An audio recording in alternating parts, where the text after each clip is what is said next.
कभी किसी ने नहीं सोचा था कि एक बंदर और एक लड़की के बीच भी प्रेम हो सकता है। लेकिन एक अद्भुत जंगल में इस तरह की प्रेम कहानी जन्म ले चुकी थी। यह कहानी एक छोटे से गांव के पास स्थित घने जंगल की है। उस जंगल में तरह तरह के जानवर रहते थे और यह जंगल अपनी खूबसूरती और रहस्यमय वातावरण के लिए प्रसिद्ध था। इसी जंगल के बीच में एक लड़की रहती थी जिसका नाम राधिका था। राधिका एक सुंदर और समझदार लड़की थी।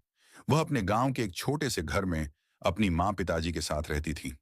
राधिका को बचपन से ही जंगल में घूमने का शौक था। उसे जंगल की हरियाली, पेड़ पौधे और पक्षियों की चहचहाहट बहुत पसंद थी। वह हर रोज जंगल के नजदीक जाती, वहां घंटों बिता देती और बेमन से घर लौट आती। उसे जंगल में एक अनोखी शांति मिलती थी जो उसे कहीं और नहीं मिलती थी। एक दिन राधिका जंगल में घूमते हुए एक खुले स्थान पर पहुंच गई। वहां एक बड़ा सा पेड़ था जिसके नीचे एक बंदर खेल रहा था। वह बंदर काफी अजीब था।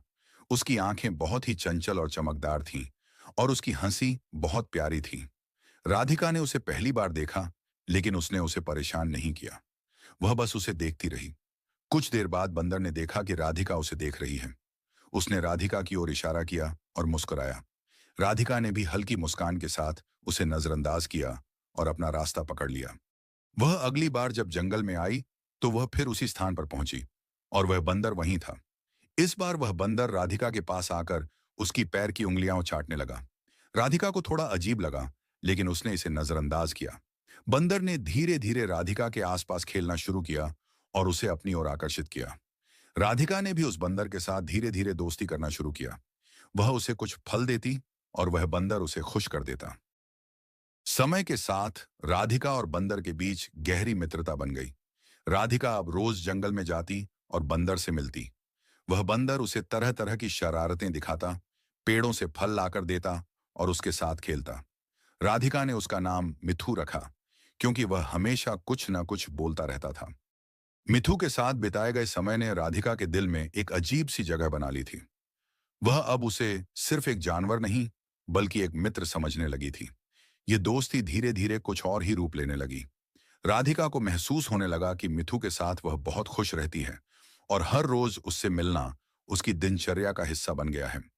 एक दिन राधिका ने मिथु से कहा, तुम मेरे सबसे अच्छे दोस्त हो मिथु। तुमसे मिलकर मुझे बहुत खुशी मिलती है।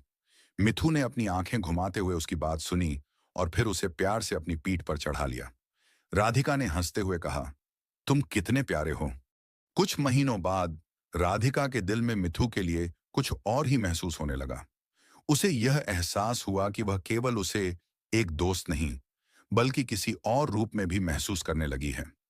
वह अब मिथु के बारे में बहुत सोचती थी और उसके बिना उसका मन कहीं भी नहीं लगता था। वह धीरे धीरे महसूस करने लगी कि उसका दिल मिथु के लिए धड़कता है। एक दिन जब राधिका जंगल में मिथु से मिलने आई, उसने उसे अपनी भावनाओं के बारे में बताया। मिथु, मुझे तुमसे कुछ जरूरी बात करनी है। मुझे लगता है कि मैं तुमसे बहुत प्यार करती हूँ। मिथु ने उसकी बात सुनी और उसकी आंखों में एक गहरी चमक थी। उसने राधिका के पास आकर अपनी छोटी सी टहनियों से उसे छू लिया। राधिका ने उसके इस संकेत को समझा और मुस्कुरा दी। उस दिन के बाद राधिका और मिथु की दोस्ती का रिश्ता एक नए स्तर पर पहुंच गया। वे दोनों अब एक दूसरे के बिना नहीं रह सकते थे। राधिका के दिल में मिथु के लिए एक गहरा प्रेम था और मिथु ने भी अपनी दिल की बात राधिका के साथ साझा की। वे दोनों अब एक दूसरे के साथ अपनी जिंदगी जीने का सपना देखने लगे थे। किसी ने भी कभी नहीं सोचा था कि एक लड़की और एक बंदर के बीच इस तरह का गहरा प्रेम हो सकता है।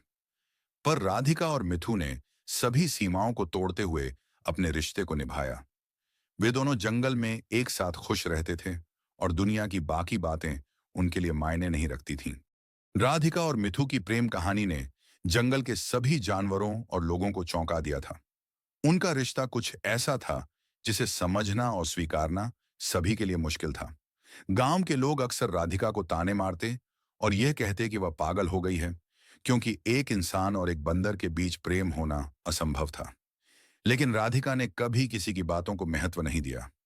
उसका दिल जानता था कि मिथु उसके जीवन का अहम हिस्सा था और वह कभी उसे छोड़ने का सोच भी नहीं सकती थी। एक दिन गांव में एक बड़ी समस्या उत्पन्न हो गई। जंगल में बड़ी आंधी और बारिश आ गई थी, जिससे पेड़ गिरने लगे और बहुत सी नदियां उफान पर आ गई थीं। राधिका और मिथु दोनों को अपनी जान की चिंता हुई। राधिका ने सोचा कि मिथु को सुरक्षित स्थान पर ले जाना चाहिए। वह अपने घर से जंगल में जाने के लिए तैयार हो गई। मिथु भी राधिका की चिंता समझ। जंगल के बीचों बीच एक पहाड़ी स्थान था, जहां कोई भी आंधी या बवंडर का असर नहीं होता था। राधिका और मिथु वहां पहुंचने की कोशिश कर रहे थे, लेकिन रास्ता बहुत खतरनाक हो गया था। बारिश और हवाएं इतनी तेज हो गई थीं कि राधिका और मिथु दोनों को अपनी जान के लाले पड़ गए थे। लेकिन मिथु ने राधिका को गिरने नहीं दिया। वह उसे अपनी पीठ पर लेकर सुरक्षित स्थान की ओर दौड़ने लगा। उसने राधिका को इस मुश्किल घड़ी में अपनी पूरी ताकत और साहस से संभाला। राधिका के दिल में मिथु के लिए और भी ज्यादा प्यार बढ़ गया। वह जानती थी कि मिथु केवल एक बंदर नहीं, बल्कि उसकी जिंदगी का रक्षक और साथी बन चुका था। बारिश और तूफान के बाद वे दोनों उस पहाड़ी स्थान पर पहुंचे जहां उन्हें शरण मिली। मिथु ने उसकी बातों का जवाब अपनी आंखों से दिया। वह राधिका को प्यार भरी निगाहों से देखता और उसकी तरफ इशारा करता। दोनों उस सुरक्षित स्थान पर कुछ दिन रहे और एक दूसरे के साथ मिलकर हर परेशानी का सामना किया। कुछ दिन बाद मौसम शांत हुआ और जंगल फिर से अपना रूप लेने लगा। राधिका ने वापस अपने गांव जाने का फैसला किया, लेकिन वह जानती थी कि वह अब कभी भी मिथु को छोड़ नहीं सकती। मिथु ने भी राधिका को महसूस कराया कि वह अब उसके बिना नहीं रह सकता।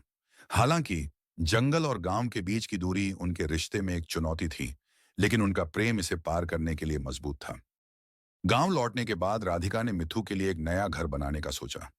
उसने जंगल के पास एक छोटा सा कुटिया बनाई, जहां वह और मिथु दोनों आराम से रह सकें। अब राधिका और मिथु दोनों एक साथ रहते थे और गांव के लोग भी उनकी अनोखी प्रेम कहानी के बारे में सुनकर हैरान थे। समय के साथ लोग समझने लगे कि प्रेम सिर्फ इंसान और इंसान के बीच नहीं होता, बल्कि वह सभी प्रजातियों के बीच हो सकता है। राधिका और मिथु ने अपना जीवन इसी तरह बिताना शुरू किया। वे दोनों एक दूसरे के साथ खुश थे और उनका प्यार जंगल और गांव में एक मिसाल बन गया।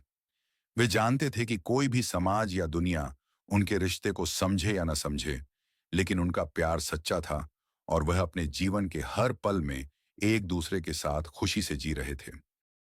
यही थी राधिका और मिथु की प्रेम कहानी, जो यह बताती है कि प्रेम का कोई रूप, रंग या सीमा नहीं होती। यह केवल दिल से होता है और सच्चा प्रेम कभी भी किसी भी रूप में अपनी पहचान बना सकता है।